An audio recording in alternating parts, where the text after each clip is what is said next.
সন্তানের জন্য মায়া মহাব্বত জড়াইলাম, ওই সন্তানগুলা আমাকে তোমাকে ঘর থেকে বের করে এরপরে বাহিরে এনে রাখবে। বাহিরে আনার পরে একজনে বলবে, যাও গরম পানিগুলা তৈরি করো, দেখো বড়ই গরম বড়ই গাছের পাতাগুলা কোথায়। আরেকজনে বড়ই পাতা আনবে, আতর সুরমা লাগাইয়া এরপরে কাপড়ের ভিতরে প্যাকেটিং করে এরপরে আস্তে আস্তে করে তোমাকে সবাই জানাজা দেওয়ার জন্য প্রস্তুত হয়ে যাবে। ও আমার এলাকার যুবক ভাই শোনো, আমাকে তোমাকে যখন ঘর থেকে বের করার পরে, আমাকে জানাজা পড়ানোর পরে সবাই কবরের মধ্যে রেখে আসার জন্য প্রস্তুতি গ্রহণ করবে। ওই যে কবরের অন্ধকার, যে অন্ধকার কবরের মধ্যে কোনো বাতি নাই, যে অন্ধকার কবরের মধ্যে কোনো বিছানা নাই, আমাকে সেই অন্ধকার কবরের মধ্যে নামানোর পরে সবাই চলে যাবে, আর আমি একা একা অন্ধকার কবরে পড়ে থাকবো। ওরে আমার যুবক ভাইয়েরা, ও আমার পর্দার আড়ালের মা বোনেরা, আমার সামনে বসা যুবক, একবার তুমি চিন্তা করো, আমি কবরে যাওয়ার পরে সবাই আমাকে রেখে চলে আসবে। বলো তো, ওই কবরের পাশে তোমাকে দেখার জন্য একদিন বা 2 দিন যাবে, 3 দিন যাবে, এরপরে আর তোমার কথা দুনিয়ার জমিনে কেউ মনে করবে না। হঠাৎ একদিন ঈদ আসলে মনে হতে পারে এমন আছে আর জীবনে তোমার কথা মনে করব না। তো ভাই চিন্তা করে দেখো না, কবরে যাওয়ার পরে তোমার কি সাথে সাথে মুনকার নাকি 2 জন ফেরেশতা তোমাকে প্রশ্ন করবে, মার রব্বুকা, তোমার রব কে? ও বান্দা, রবের পরিচয় দাও। তোমার দিন কি ছিল, দিনের পরিচয় দাও। বলে তোমার নবী কে ছিল, নবীর পরিচয় দাও। আমি তুমি যদি নবীর পরিচয় দিতে পারি রে যুবক, আমি তুমি যদি আল্লাহর পরিচয় দিতে পারি, দ্বীনের পরিচয় দিতে পারি, তাহলে আল্লাহ রাব্বুল আলামিন বলেন, ও ফেরেশতারা, আমার বান্দা যদি 3টা প্রশ্নের জবাব দিতে পারে, তাহলে তার কবরকে জান্নাতের বাগান বানাইয়া দিবা। সুবহানাল্লাহ। এখন বলো তো, রবের পরিচয় পাওয়ার জন্য আমি যদি রবের পরিচয় পাইতে চাই, কবর যদি মার রব্বুকা, তোমার রবকে রবের পরিচয় দিতে যাই, তাহলে দুনিয়াতে ওই প্রভুর পরিচয় নিয়ে এরপরে কবরে যাওয়ার দরকার আছে না নাই? যদি আমার রবের সাথে সম্পর্ক না থাকে রে, তাহলে ওই কবরে যাওয়ার পরে আমি প্রশ্নগুলো আটকে যাব। আমার রবের সাথে কেমনে সম্পর্ক করব? বলে দুনিয়াতে আসার পরে আমি রবের সাথে তোমার সম্পর্ক ভালো ছিল না। বেদুইন যারা ছিল তাদের সাথে তোমার সম্পর্ক ভালো ছিল, যারা বেহুদা ভাবে সময় নষ্ট করে ওদের সাথে তোমার ভালো ভালো সম্পর্ক ছিল। কিন্তু আল্লাহর সাথে যদি তোমার ভালো সম্পর্ক থাকতো, তাহলে রবের পরিচয় তুমি কবরের মধ্যে দিতে পারতা। নবীর সুন্নতের সাথে যদি তোমার মুহাব্বত থাকতো, আল্লাহর নবী বলেন, আমার উপরে যদি কেউ একবার দুরূদ পড়ে, তো ওই দুরূদটা সে তার মুখ থেকে বের হতে দেরি হয়, কিন্তু ওই গ্রামের ভিতরে আসমানের নিচে যতক্ষণ পর্যন্ত যে ফেরেশতা নিযুক্ত আছেন দুরূদ নিয়ে রাহমাতাল লিল আলামিনের রওজায় পর্যন্ত পৌঁছানোর দায়িত্ব ওই রাহমাতাল লিল আলামিন রওজাতুল রওজার মধ্যে শুইয়া ওই ফেরেশতা কি বলেন, ও ফেরেশতা তুমি খার নেকি নিয়ে আসছো, খার দূরে। ফেরেশতা বলেন, অমুকের ছেলে অমুকের গ্রাম থেকে আল্লাহর পয়গম্বর বলেন, যাও যাও, আমি তার দুরুদের প্রত্যেকটা সুন্নতের কাজগুলো আমার পছন্দ হয়েছে। যাও বান্দাকে সংবাদ দিয়ে বলো, বান্দাকে আল্লাহ তাআলা একবার দুরূদ পড়ার কারণে 10টা রহমত তার উপরে নাজিল হয়ে গেল।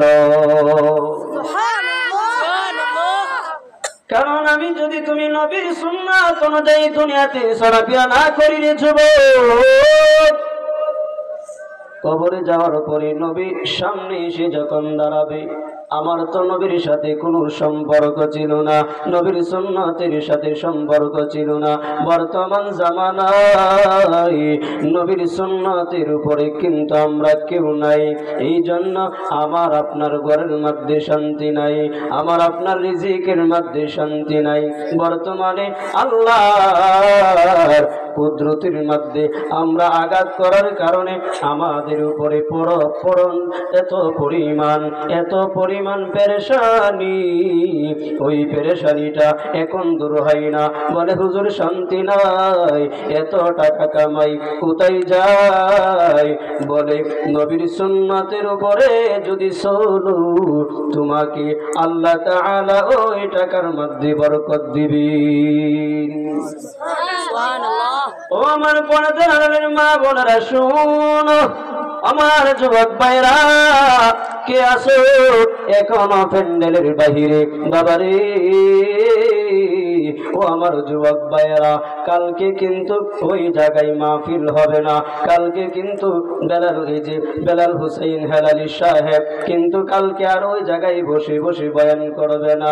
আসো না আল্লাহর সাথে সম্পর্ক করার জন্য, নেকি পাওয়ার জন্য, আল্লাহর সাথে মহব্বত জড়ায় যাওয়ার জন্য ওই প্যান্ডেলের ভিতরে বসে আল্লাহর কসম করে বলি, চোখের 2 ফোঁটা পানি যদি তুমি ফালাইয়া আল্লাহর কাছে বলো, মালিক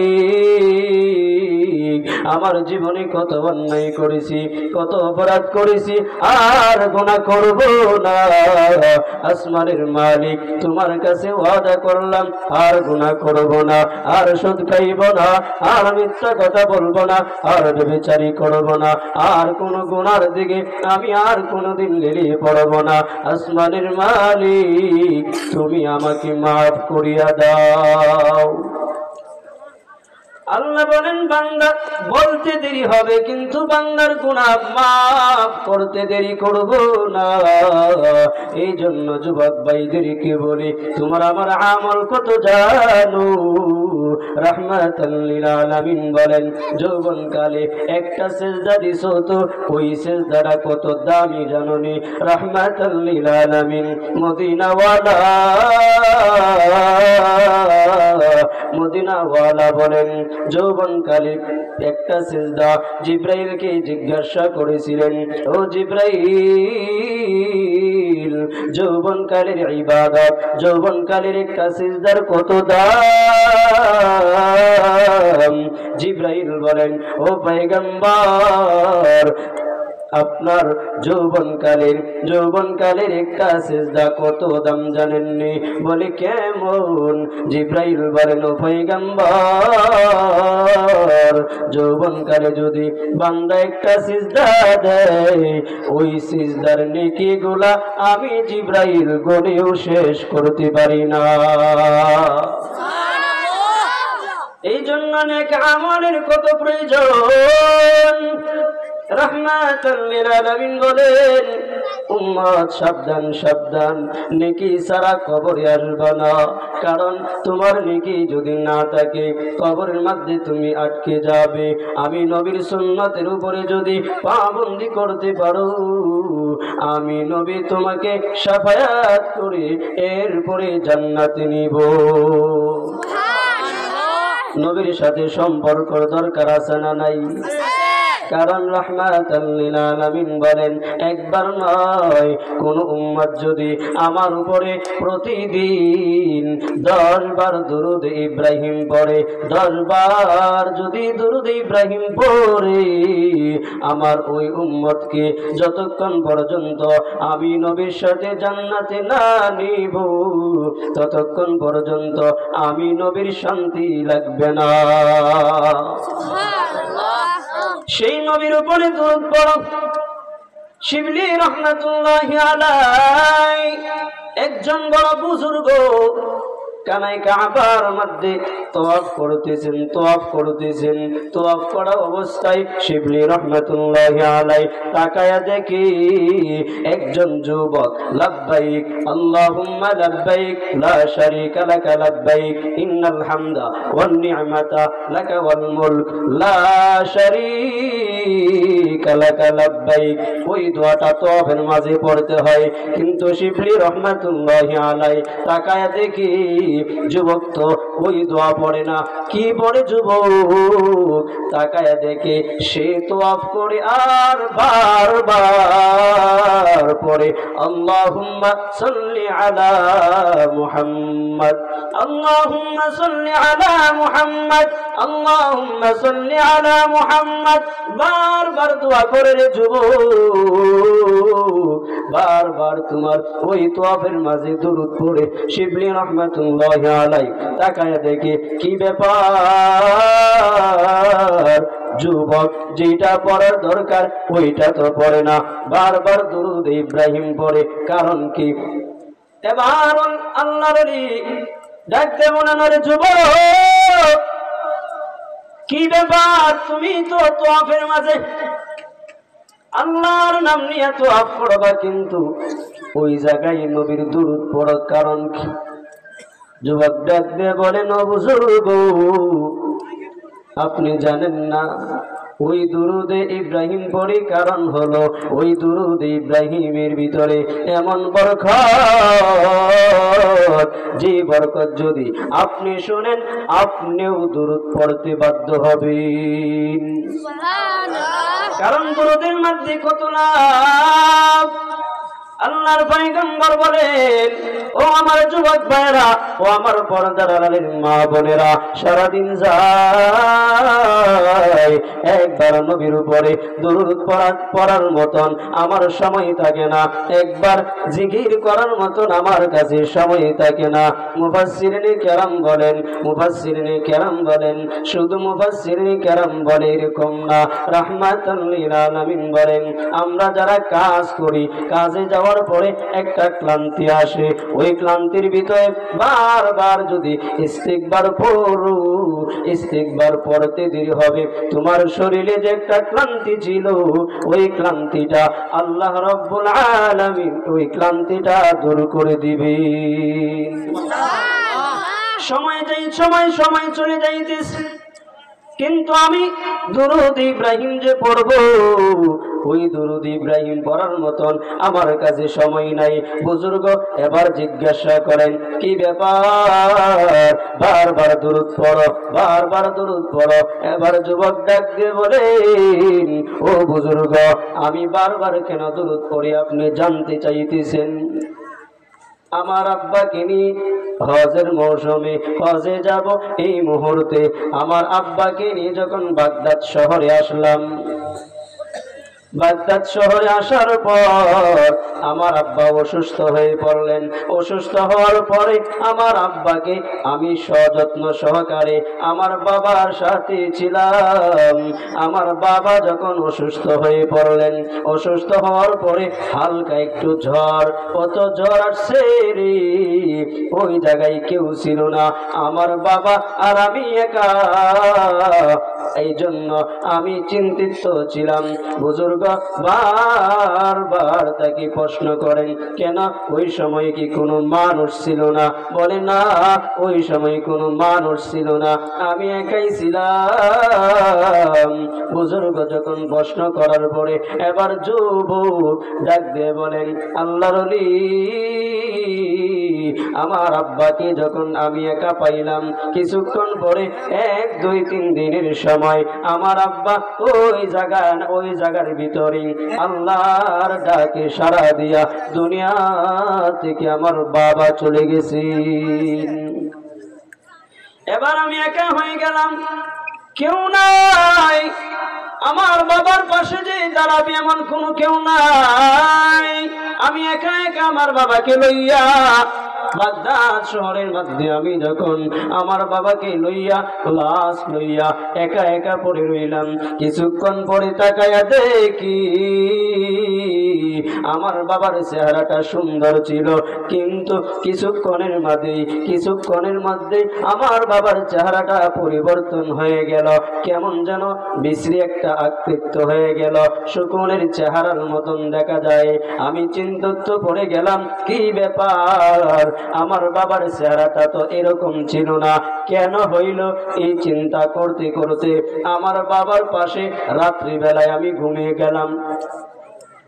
রাত্রিবেলায় আমি ঘুমানোর পর আমি স্বপ্নে যুগে তাকায় দেখি একজন সুন্দর যুবক আমার বাবার পাশে দাঁড়াইয়া আমার বাবার চেহারার মধ্যে এভাবে চাউনি করলেন। চাউনি করার পরে আমার বাবার চেহারাটা ছিল শকুনের মতন। যে ওই যুবক সুন্দর পরিদর্শন একজন যুবক, যার চেহারার মধ্যে নূর চমকাইতেছিল, সাথে সাথে যখন আমার বাবার চেহারার মধ্যে একটু হাত বুলিয়ে দিলেন, সাথে সাথে আমার বাবার চেহারাটা পূর্ণিমার নূরের মতন, চাঁদের মতন আলোকিত হয়ে গেছে। এত সুন্দর চেহারার অধিকারী আমার বাবাকে আর জীবনে কোনোদিন দেখি নাই। এত সুন্দর আকৃতির চেহারা হয়ে গেছে। এবার সুন্দর পরিদর্শন, যুবক যখন চলে যাবে আমি সাথে সাথে যুবকের জামায় ধরে টান দিলাম আর বলতেছিলাম, কি ব্যাপার, আপনি চলে যাইতেছেন এই নির্জনে, আমার বাবাকে রেখে আপনি চলে যাবেন?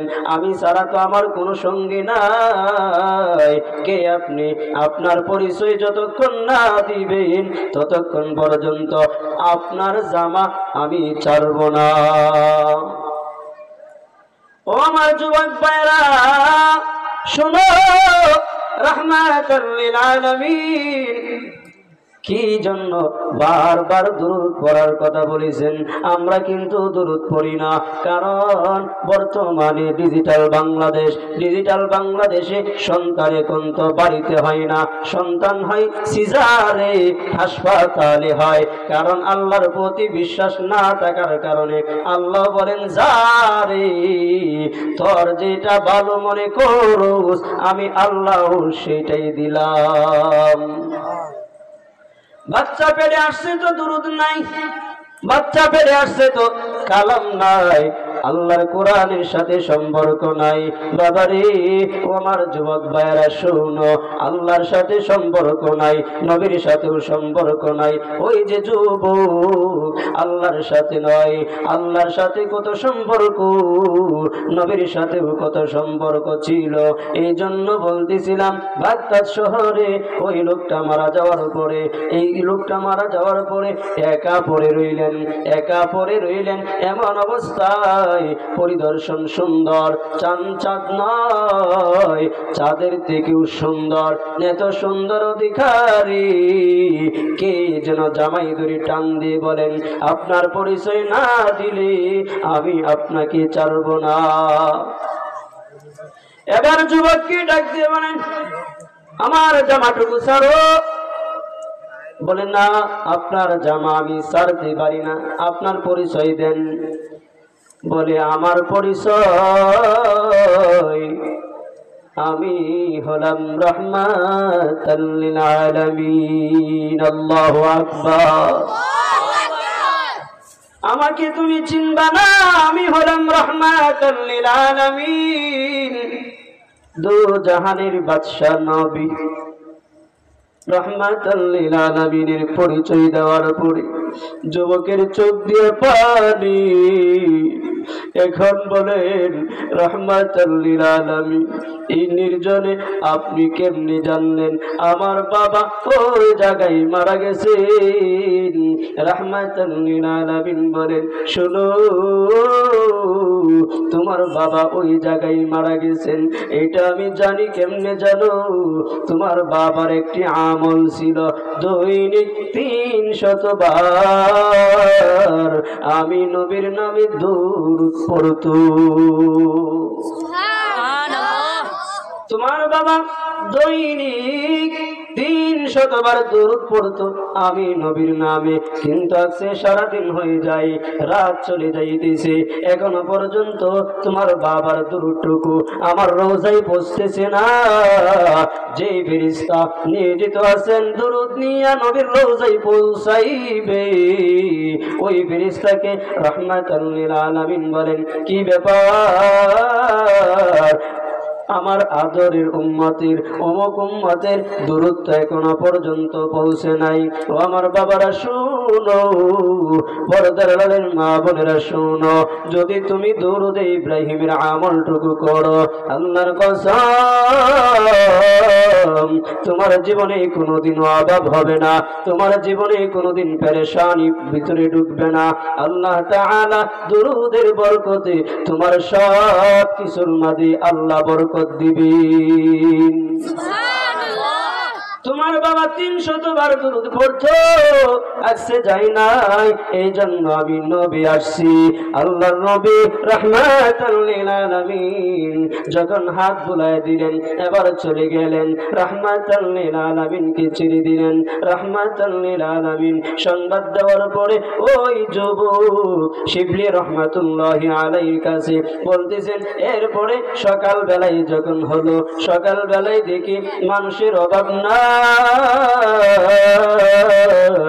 এত মানুষ কোথায় থেকে যেন আসতেছি, আমি সবাইকে জিজ্ঞাসা করতেছি, এই নির্জনে আমি ছাড়া আমার বাবা ছাড়া কেউ জানে না, তাহলে তোমরা কিভাবে জানলে? বাগদাদ শহরের সবাই বলতেছে আমরাও তো কিছুই জানি না।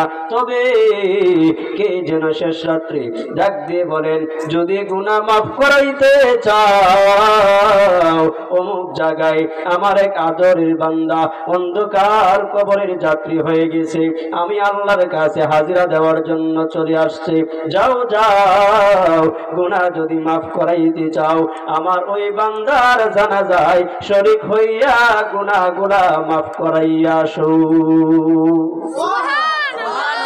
সবাই দৌড়ে যায়, উপস্থিত যুবক সবাইকে প্রশ্ন করার পরে প্রশ্নের জবাবগুলাও সবাই দিয়ে দিলেন, আর সকলের চোখ দিয়া পানি ঝরঝর করে পড়তেছে। আল্লাহর বান্দা এবার শিবলি রহমাতুল্লাহি আলাইহি বলেন, এই ছিল আমার বাবার করুণ কাহিনী। আমার বাবাকে আমি যখন কাফন দাফন শেষ করে রেখে আসলাম, আমার জীবনে ওয়াদা করছি আমার জীবন যতদিন পর্যন্ত বেঁচে থাকবে কোনদিন আল্লাহর পয়গম্বর মদিনাওয়ালা রাহমাতাল লিল আলামিনের উপরে দুরূদ আর শেষ করব না। জীবন যতদিন থাকবে ততদিনই দুরূদ পড়ব। এই জন্য আমার সামনে বসা মুরব্বী বাবাজিরা, যুবক ভাইয়েরা শুনো, এই জন্য তুমি আমি যদি রাহমাতাল লিল আলামিনের উপরে দুরূদ পড়ি, তাহলে আল্লাহ তাআলা তোমার আমার উপরে রহমত নাজিল করবেন। যুবকের পর থেকে আর কোনদিন দুরূদ ছাড়ে নাই, বারবার দুরূদ পড়ে কে আসুরি। আমার জীবনে কোনোদিন দুরূদ ছাড়ি নাই, আমার জীবনে কোনোদিন সুন্নাত ছাড়ি নাই, আমার জীবনে কোনোদিন নামাজ ছাড়ি নাই। আমি যা করেছি আল্লাহর জন্যই করেছি। যুবক এবার ওলিকে ঘটনা শোনানোর পরে শিবলি রহমাতুল্লাহি আলাইহি বলেন, ওরে যুবক, বারবার তোমাকেও আমি বলতেছি, বারবার বলতেছি, তোমার জীবনে কোনোদিন দুরূদ ছাড়বা না, দুরূদ দুধ ছাড়বা না। কারণ হলো তুমি যে আকৃতি পেয়েছো, যেটা পেয়েছো এটা যদি ধরতে পারো, আমিও তোমার কাছে ওয়াদা বন্ধ হয়ে গেলাম। কালকে আমাদের দিন সবাই ইয়া নাফসি করবে। আল্লাহর নবী রাহমাতাল লিল আলামিন তোমাকে সুপারিশ করে এরপরে জান্নাতে নিবে। ও ভাই ও যুবক ভাইরা, পর্দার মা বোনেরা শুনো, যেই সম্পদের জন্য পাগল, যেই দুনিয়ার জন্য পাগল, কাকে মোহাব্বত করু দুনিয়াতে দেখো না তাকায়া। কারণ যাকে বেশি মোহাব্বত করবা তাকে সে তোমাকে কষ্ট দিবে। ভালোবাসো তো একজনকে বাসো, তিনি হলেন আমার আল্লাহ। যাকে ভালোবাসলে আমার দুনিয়াও কামিয়াব, আখিরাত আল্লাহ তাআলা কামিয়াব করিয়া দিবি। আল্লাহর পয়গম্বর মুসা নবী তোর পাহাড়ে যায় আল্লাহর সাথে কথা বলার জন্য। আল্লাহর সাথে কথা বলার জন্য মুসা আল্লাহর সাথে কথা বলবে তো পাহাড়ে যাইতেছে, তোর পাহাড়ে যায়। আজকে যারা আমরা অর্থ সম্পদের জন্য পাগল, মুসা পয়গম্বর আল্লাহর সাথে কথা বলার জন্য যাচ্ছে। পথের মধ্যে একজন ধনী লোক আল্লাহর পয়গম্বর মুসাকে ডাক দিয়ে বলেন, ও পয়গম্বর মুসা কই যাও? বলে তোর পাহাড়ে যাইতেছি। বলে কেন? বলে আল্লাহর সাথে কথা বলার জন্য যাচ্ছি। মুসাকে যখন ডাক দিয়ে বলেন, আমার এত অর্থ সম্পদ, কি করলে আমার কোন কাজের মধ্যে কোন কাজ করলে আমার অর্থ সম্পদ গুলা কমে যাবে? ও পয়গম্বর মুসা আল্লাহকে কি জিজ্ঞাসা করবা আমি কি করলে আমার অর্থ সম্পদ গুলা কমে যাবে? কারণ আমার এত অর্থ সম্পদ হইছে, অর্থ সম্পদের জ্বালার কারণে আল্লাহর ইবাদত আল্লাহর শুকর আদায় করতে পারি না, 5 ওয়াক্ত নামাজও পড়তে পারি না। আল্লাহর সাথে সম্পর্ক যেভাবে করার দরকার আমি সম্পদের কারণে করতে পারি না। মুসা পয়গম্বর বলেন, ঠিক আছে যাও, আমি আল্লাহর সঙ্গে তোমার সম্পদের ব্যাপারে আল্লাহর সাথে বলবো। এবার মুসা পয়গম্বর সামনে যাইতেছে, একজন গরিব মহিলা ডাক দিয়ে বলেন, ও পয়গম্বর কই যাও? বলে আল্লাহর সঙ্গে তোর পাহাড়ে কথা বলার জন্য যাচ্ছি। মহিলা ডাক দিয়ে বলেন, ও পয়গম্বর মুসা আমার কাছে কোনো কিছুই নাই, একটি ভাঙ্গা ঘর, টাকার মতন কোনো পরিবেশ নাই। আল্লাহকে জিগাইবানি কি করলে আমি ধনী হতে পারবো? এবার মুসা নবী বলেন, ঠিক আছে যাও, তোমার বিষয়টাও আল্লাহর কাছে বলবো। এবার মুসা পয়গম্বর আলাইহিস সালাতু ওয়াস সালাম সামনে যায়। 3 রাস্তার মোড়ের মধ্যে একজন বিদ্যুনা যুবক গোস্তের একটি টুকরা পড়ে রয়েছে, হাত নাই পাও নাই, দেহটা পড়ে আছে। আল্লাহর পয়গম্বরকে ডাক দিয়ে বলেন, ও পয়গম্বর কই যাও? বলে তোর পাহাড়ে যাইতেছি আল্লাহর সাথে কথা বলার জন্য। বলে আল্লাহরে জিগাইবানি আমারে কিসের জন্য বানাইছি? আমার তো হাত নাই, আমার তো পা নাই, আমাকে কিসের জন্য আল্লাহ বানাইছে? আল্লাহরে জিগাইবানি। পয়গম্বর বলেন, ঠিক আছে যাও, আমি আল্লাহকে জিগাইব তোমাকে কিসের জন্য বানাইছি। এবার মুসা পয়গম্বর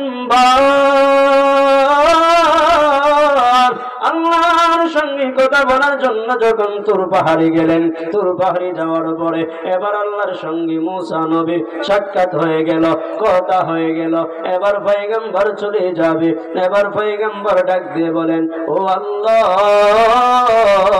আসার সময় 3 জন আমার কাছে প্রশ্ন করছে, একজন হলো ধনী, আরেকজন হলো গরিব, আরেকজন হলো হাত নাই পা নাই। কিসের জন্য জন্য তাকে বানাইছো। আল্লাহ বলে দিলেন যাও তাদেরকে সংবাদগুলা পৌঁছাইয়া দাও। এবার যে লোকটাকে পাইলেন রাস্তার মধ্যে হাত নাই পা নাই, এবার ডাক দিয়ে বলেন আল্লাহর কাছ থেকে আমি জেনে আসছি আমার মালিক যে তোমাকে হাত দেয় নাই পা দেয় নাই, একটি গোস্তের টুকরা বানাইয়া রাখছে। ও বান্দা শোনো, আমার মালিক তোমাকে অযথা বানাই নাই বলে আমি তো বৃষ্টির মাঝে ভিজি, বৃষ্টির মাঝে শুকাই, কারণ রৌদ্র উঠলে রৌদ্রের মাঝে শুকাই, বৃষ্টি আসলে বৃষ্টির মাঝেও ভিজি। হাত দিলে তো কোনো কিছু ধরতে পারতাম, পা দিলে তো হেঁটে হেঁটে আমি যেতে পারতাম, কিন্তু আমার মালিক তো দেই নাই বলে আমার মালিক তোমাকে অযথা বানাই নাই, আমার মালিক তোমাকে বানাইছে জাহান্নামে একটা ছিদ্র আছে, ওই ছিদ্রটুকু বন্ধ করার জন্য আমার মালিক তোমারে বানাইছে। এবার বুঝতে টুকরো না ডাক দিয়ে বলেন পয়গম্বর মূসা আমার মালিক যদি আমাকে এইটার জন্য বানাইয়া তাকে হাজার শুকুর আলহামদুলিল্লাহ বলে শুকুর আদায় করছে। এবার শুকুর আদায় করতে দেরি হয়েছে। আল্লাহ রাব্বুল আলামিন বলেন পয়গম্বর মূসা আমার বান্দার হাত নাই, আমার বান্দার পা নাই, আমার বান্দা জাহান্নামের ছিদ্রটুকু শোনার পরেও শুকর আদায় করছে। আমার বান্দাকে জান্নাতের সংবাদটুকু পৌঁছাইয়া দাও। এবার ওই গরিব মহিলা রাস্তার মধ্যে পাওয়ার পরে পয়গম্বর বলেন ও মহিলা শোনো, তোমার যে অর্থ সম্পদ নাই, তোমার কোনো ভালো কাপড় নাই, তোমার কোনো ভালো খাওয়ার নাই, শোনো যেগুলা আল্লাহ দিছেন ওইটার উপরে শুকর আদায় করার জন্য আল্লাহ তোমাকে নির্দেশ দিয়েছেন। এবার ধনী লোকের সাথে সাক্ষাৎ। মূসা নবী বলেন তুমি যদি অর্থ সম্পদ কমাইতে চাও তাহলে আল্লাহ রাব্বুল আলামিন বলছেন তোমার অর্থ সম্পদ কমে যাবে তুমি যদি শুকর আদায় করা বন্ধ করে দাও। ওইটা তো অসম্ভব, আমি শুকর আদায় করা বন্ধ করতে পারবো না। বান্দা যতই শুকর আদায় করে ততই নিয়ামত বাড়তে থাকে, বান্দা যতই শুকর আদায় করে ততই ধন সম্পদ বাড়তে থাকে। কিন্তু আমার আপনার সমাজের ভিতরে অর্থ সম্পদ যখন হয়ে যায় আল্লাহর কথা বলে যায়, কারণ আমরা যারা এখানে বসছি সবাই কিন্তু আজকে এশারের জামাত আদায় করি নাই, সবাই আদায় করি নাই, জোহরের নামাজ আদায় করি নাই, আসর আদায় করি নাই, মাগরিবের নামাজও আদায় করি নাই। এরকম বান্দা আছে না নাই? আসরের নামাজ কোন দিক দিয়ে গেছে এটারও খবর নাই। আল্লাহ বলেন ইয়া আইয়ুহাল্লাযীনা আমানুত্তাকুল্লাহা হাক্কা তুকাতিহি ওয়া লা তামুতুন্না ইল্লা ওয়া আনতুম মুসলিমুন।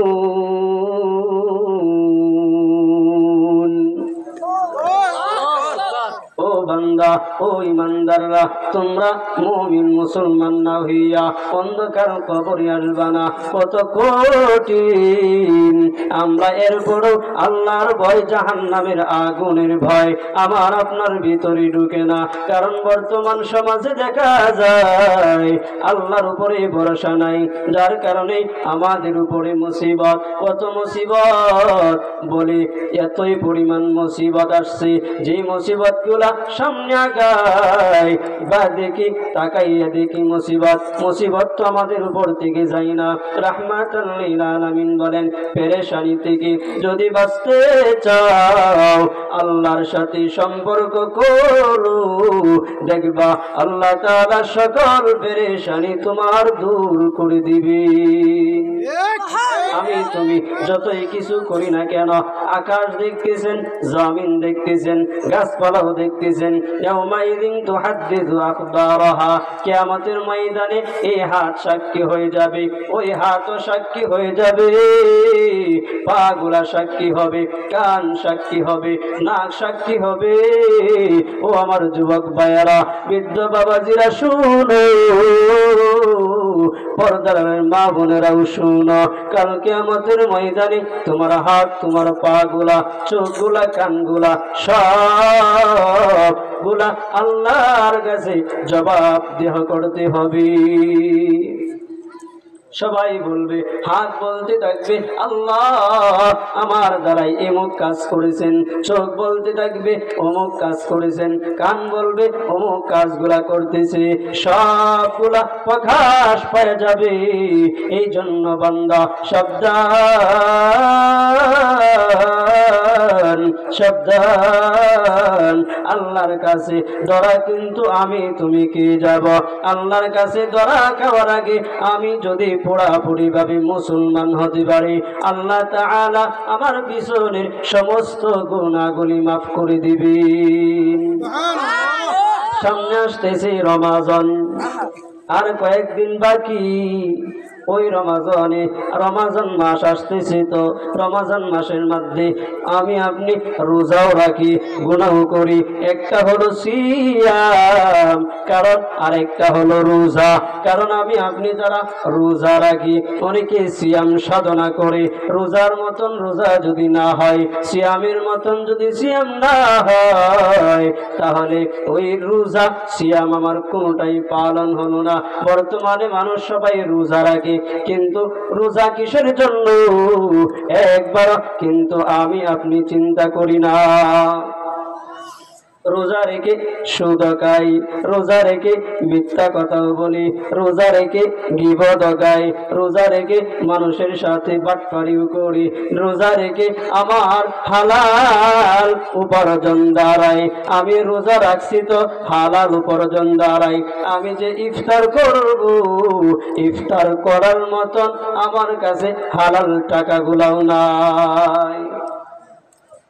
বলে তোমার কানের রোজা, বলে তোমার হাতের রোজা, তোমার চোখের রোজা, তোমার জবানের রোজা, নাকের রোজা, তোমার প্রত্যেকটা অঙ্গের রোজা গুলা যদি সঠিকভাবে হয়, ওই রোজা রাইকা আত্মাকে যদি শুদ্ধ করতে পারো, তাহলে তোমার রোজাগুলি কাল কিয়ামতের ময়দানে ডাল স্বরূপ হয়ে দাঁড়াবে। জাহান্নামে আগুন তোমার দিকে দৌড়াবে, জাহান্নাম দৌড়ে আসতে থাকবে। জোরে যখন আসতে থাকবে আল্লাহ তাআলা তখন এমন একটা কুদরতি পানি আল্লাহর পয়গম্বর রাহমাতাল লিল আলামিনের সামনে ওই পানিটুকু দেওয়ার পরে রাহমাতাল লিল আলামিন কি বলেন, ও পয়গম্বর ওই পানিটুকু নেন। ওই পানিটুকু নেওয়ার পরে রাহমাতাল লিল আলামিন কি বলেন, ওই পানিটুকু ছিটাইয়া দিয়া দেন। রাহমাতাল লিল আলামিন পানিটুকু ছিটাইয়া দিতে দেরি হবে, জাহান্নাম এত দ্রুত গতিতে পিছন দিক দিয়ে আপনার দৌড়ে চলে যাবে। রাহমাতুল লিল আলামিন বলেন, আল্লাহ এটা কিসের পানি? বলে তোমার আদরের বান্দারা সিয়াম পালন করেছিল, রোজা রাখছিল, গুনার কারণে জাহান্নামের আগুনের ভয়ের কারণে কান্না করেছে। এই যে চোখের পানিগুলা আমি আল্লাহ জমা করে রাখছি যাতে বান্দাকে জান্নাতে দেওয়া যায়। সামনে রমজান আসতেছে, রোজাগুলা কিভাবে রাখবো? ওই রোজাগুলা যদি আমার সঠিক না হয়, এক নাম্বার শর্ত হলো হালাল উপার্জন দ্বারাই আমার রোজাগুলা রাখতে হবে। এক নাম্বার হলো আমার হালাল উপার্জন দ্বারাই বক্ষণ করে এরপরে রোজাগুলা রাখতে হবে। হারাম টাকা দিয়া ইফতার করছেন, হারাম টাকা দিয়ে তুমি সেহরি খাইছো, বলে তুমি এইবার যদি সারা জীবন রোজা রাখো, এরপরেও তোমার রোজাগুলা আল্লাহর দরবারে কবুল হবে না। এখন শতকরা 99% লোক সুদের সাথে জড়িত আছে না নাই? কথা বলেন না কেন, আছে না নাই? সুদের সাথে, সুদের ঘর ছাড়া বর্তমানে নাই। মাসালা জানেননি? বলে সুদের টাকায় বিল্ডিং বানাইছেন, ওই বিল্ডিং এর ভিতরে আপনি একজন ভাড়াটিয়াও দিলেন। বলে ওই সুদের টাকা দিয়া বিল্ডিং বানাইয়া বিল্ডিং এর মধ্যে ভাড়াটিয়া থাকে, বলে ওই ভাড়াটিয়ার জন্য টাকা হলো মাকরুহ। ভাড়াটিয়া যে থাকে ওই ভাড়াটিয়ার জন্য ওই সুদের ঘরের মধ্যে টাকা মাকরুহ। বর্তমানে সুদের সাথে এতই পরিমাণ জড়িত, বাবারে তুমি যদি সুদের সাথে জড়িত থাকো, তুমি লক্ষ টাকার মালিক নয়, কোটি টাকার মালিক হয়ে গেছ। বলে সুদের টাকা দিয়া আমি সব কিছু করছি, এখন আমার উপায় কি হবে? বলে তোমার টাকাগুলা যদি সাগরে নিক্ষেপ করে ফেলে দাও, ওইটাও তোমার সবের অংশীদার হিসাবে ধরা হবে না। 99% লোকেরা সুদ খায়, সুদের সাথে জড়িত। সাবধান জবানটা আল্লাহ যখন তোমাকে আমাকে দুনিয়ার জমিনে পাঠাইছেন তখন কিন্তু পাক ছিল, পবিত্র ছিল। তখন কিন্তু আল্লাহ তাআলা আমাকে এত কষ্ট করে আমার মার কাছে বলতে পারি না, মা গো আমার দুধের প্রয়োজন, আমার কানার প্রয়োজন। আল্লাহ বলেন, ও ফেরেশতারা আমার আদরের বান্দা তো দুর্বল, ওয়াখুলিকাল ইনসানু যায়ীফা, আমার বান্দা দুর্বল, তার মুখটা তার মার স্তনের মধ্যে ভালোভাবে আটকাইয়া ধরতে পারবে না। ও ফেরেশতারা আমার বান্দাকে সাহায্য করো, কারণ আমার বান্দা তো দুর্বল। আল্লাহ বলেন, বান্দারে দুনিয়াতে আসার সময় তোমার জবানটা ছিল পবিত্র, এখন তুমি এমন অবস্থাতে অপবিত্র করছো। এখন আমি বারবার বিপদে পড়লে ডাকি, একবার আমার মালিক আমার ডাকার মধ্যে কোনো সারা শব্দ দেয় না। বলে হারাম খাওয়া ছেড়ে দিলে, আল্লাহকে ডাকলে আল্লাহ আমার সাথে সহযোগিতা করবেন। বর্তমানে সিজার লাগে কেন? বলে আগের থেকে বাপ বেটা মিল্লা সবাই, বউ যারা আছে সবাই চিন্তা করে প্রথম সন্তান হবে তো সমস্যা বেশি, আগে থেকেই আপনার সিজারের মধ্যে নিয়ে নেয়। আল্লাহ বলেন, বান্দা তুমি এত বড় সাহস কোথায় থেকে পাইলা? বান্দা আমি সন্তান দিয়েছি, কোনো পৃথিবীর কেউ দিতে পারে নাই। আমি সন্তান দিয়েছি, সন্তানকে হেফাজত করা কিভাবে হবে এটার দায়িত্ব আমি আল্লাহর। সাবধান সাবধান, আমি আল্লাহর উপরে ভরসা করো, এরপরে দেখো আমি আল্লাহর কুদরত কত বড়। আল্লাহ রাব্বুল আলামিন সব কিছু সহজ করে দেওয়ার পরেও এরপরও বান্দা এখন আল্লাহর উপরে বিশ্বাস নাই। বলি ডাক্তারের কাছে না গেলে তো আমার বাচ্চার সমস্যা হয়ে যাবে, আগে থেকেই বাচ্চাগুলা বের করে নেই। বলে সময় হয় নাই, সময় হয় নাই, এর আগেই নি সিজার করে ফেলছে, বা সিজার করছে তো ভালো, কিন্তু এখন বর্তমানে জামানায় আরেকটা সমস্যা দাঁড়াইছে। আগে দেখতাম ছোটবেলা বাচ্চা যদি হইতো তাহলে সাথে সাথে কানের মধ্যে আজান দিত, কিন্তু বর্তমানে কানের মধ্যে আজান নাই। সিজারে যতগুলা বাচ্চা হাসপাতালে হয় একটার কানের মধ্যে আজান দেওয়া হয় না। এই আজান না দেওয়ার কারণে আমার বাচ্চাকে কালিমা না শেখার কারণে এই জন্য এত অশৃঙ্খল হয়, মা বাপরেও মানে না, আলেম সমাজরেও দেখতে পারে না, আল্লাহর সাথে ভালো কোনো সম্পর্ক হয় না। কারণ কি? রাহমাতাল লিল আলামিন বলেন, হইছে তুমি সাথে সাথে কানে আজান দিয়া দাও, তাকে কালিমার শব্দটুকু কানের মধ্যে শোনায়া দাও, দেখবা বড় হয়ে যখন দাঁড়াবে তখন কোরআন পড়তে ভালো লাগবে, নামাজ পড়তে ভালো লাগবে, আল্লাহর সাথে সম্পর্ক করতে ভালো লাগবে। কারণ হযরতে বেলালকে রাহমাতাল লিল আলামিন যখন কালিমা পড়াইয়া দিছে, বেলাল কালিমা পড়ার আগে কেমন ছিল, কালিমা পড়ার পরে কেমন ছিল? রাহমাতাল লিল আলামিন বলেন, আমার বেলালের এত গুণ, কারণ হলো বেলাল কালিমা পড়ছে তো আল্লাহ খুশি হয়ে গেছে। বেলাল যদি আজান না দেয় তাহলে রাত্র আল্লাহ তাআলা সজাগ করতে, প্রশস্ত করতে আল্লাহ তাআলা দেয় না। বেলালের জুতার আওয়াজ আমার পয়গম্বর জান্নাতের ভিতরে পেয়েছে। বেলাল এখনো ইসলাম গ্রহণ করেন নাই। উমাইয়া ইবনে কালবের ঘরের গোলাম হযরত বেলাল রাদিয়াল্লাহু আনহু কত কঠিন একজন সাহাবী, এত ধৈর্য ধারণ করছে। ও আমার যুবক ভাইয়েরা, ও আমার পর্দার মা বোনেরা, শোনো শোনো, রাহমাতুল লিল আলামিন কি বলেন? হযরত বেলাল এখনো ইসলাম গ্রহণ করে নাই। হযরত বেলাল একজন কাফেরের ঘরের গোলাম ছিল, তাকে কিনে এনে উমাইয়ার ঘরে গোলাম। হযরত বেলাল রাদিয়াল্লাহু আনহুকে একদিন হযরত উমাইয়া ডাক দিয়ে বলেন, ওরে বেলাল, আমার আগামী কালকে আমার বাড়িতে মেহমান আসবে, ওই মেহমানের জন্য কিছু পিঠা বানাতে হবে। ওই যে আটা গোলা দিলাম, ওই আটা গোলা পিষে তুমি রাখবা। হযরত বেলাল বলেন, আমি ওই দিন অসুস্থ ছিলাম, শরীরের মধ্যে জ্বর। আমার মালিকের সাথে যে আমি বলবো মালিক আমার শরীরে জ্বর, এই সাহসটুকু আমি পাই না আমার মালিকের মুখে কথা বলার জন্য। হযরত বেলাল বলেন, তখন আমি বলতে পারি নাই। হযরত বেলাল কষ্ট করে আটা গোলা পিষতেছিল। মধ্যরাত্র যখন হয়ে যায়, বেলালের শরীরে একটা ক্লান্ত চলে আসছে। হযরতে বেলাল রাদিয়াল্লাহু আনহু এবার ক্লান্তি চলে আসার পরে ঘুম এসে গেল। হযরতে বেলাল ঘুমিয়ে পড়লেন। উমাইয়া সকাল বেলা এসে দেখে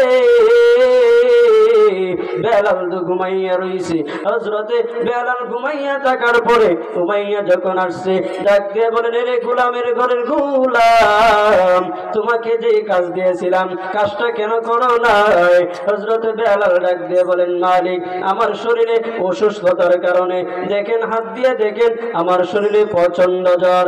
এত বড় কাফির, এত বড় নিষ্ঠুর, ওই আবু জাহেলের গোষ্ঠীর মতন এত জঘন্য একটা গোষ্ঠী উমাইয়া হযরত বেলালের বাবরি ছিল। হযরত বেলালের বাবরির ধরে এমন জোরে টান দিছে, হযরত বেলাল বলেন, মৃত্যুর আগ পর্যন্ত আমার ওই মাথার মধ্যে টান দেওয়ার আঘাতটুকু আমি পেয়েছিলাম। হযরত বেলাল এখনো ইসলাম গ্রহণ করে নাই। এবার উমাইয়া ঘর থেকে বের করে দিলেন, যা, তোরে দিয়ে কোনো কাজ হবে না। হযরত বেলাল রাস্তার পাশে দাঁড়াইয়া কান্না করতেছেন, বেহুশ, ভালো কোনো হুঁশ নাই। সবাই যায়, জিজ্ঞাসা করে, কি ব্যাপার, তোমার কি হয়েছে? বলে, কোনো কিছু হয় নাই, একটু সমস্যা হয়েছে, আমার ক্লান্তি লাগতেছে। বেলালের দুঃখ কষ্টগুলা সবাই শুনে সবাই চলে যায়। হযরত বেলাল রাদিয়াল্লাহু আনহু রাস্তার পাশে দাঁড়াইয়া কান্না করে, বেলালের কষ্টগুলা কেউ শুনে না। বাবারে শুনো, হযরত বেলাল যখন কান্না করে, কিছুদিন পরে রাহমাতুল লিল আলামিন ওই রাস্তা দিয়ে যাইতেছেন। হযরত বেলালকে দেখার পরে, কালো মানুষ, এত কালো, তার দাঁতগুলা একদম দবদবে সাদা ছিল। হযরত বেলালকে আল্লাহর পয়গম্বর